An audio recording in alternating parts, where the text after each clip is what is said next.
In this video, we are going to learn how to play the 4 knights game, and it's quite a popular opening.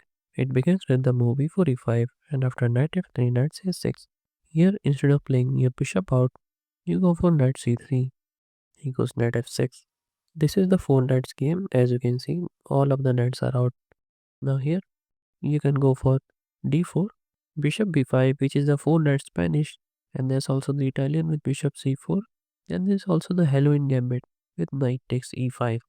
We will cover the Halloween gambit in some other video. So first let's look at d4. Now this is the 4 knight scotch. Now black will generally take this pawn. Now here you can go for knight to d5, which is the Belgrade gambit, giving up this pawn. And after they take, you go for queen to e2, attacking this knight. And when they defend like this, you can just go here, putting even more pressure. So after something like h6 attacking the knight, you can just take this knight, and after he takes, queen to h5 leads to checkmate. Well, we will cover this in the upcoming videos.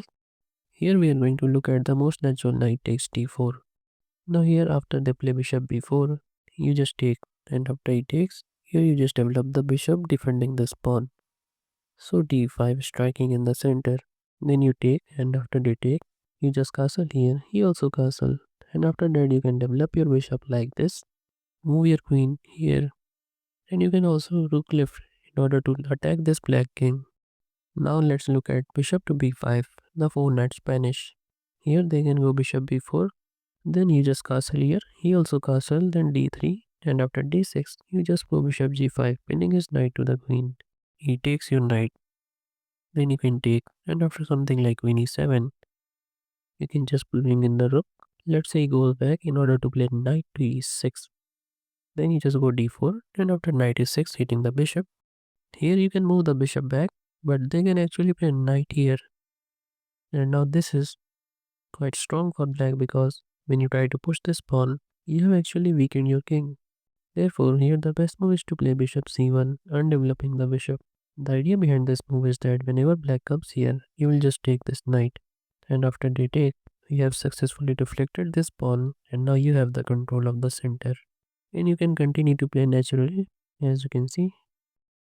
Now let's look at the 4 knights Italian, where you play bishop to c4, developing the bishop. And here, black can go for a tactical idea, knight takes e4. Now here don't go for bishop takes f7, because after you take, he can just push this pawns, move this bishop out and this rook out and castle manually, and black is having the upper hand here.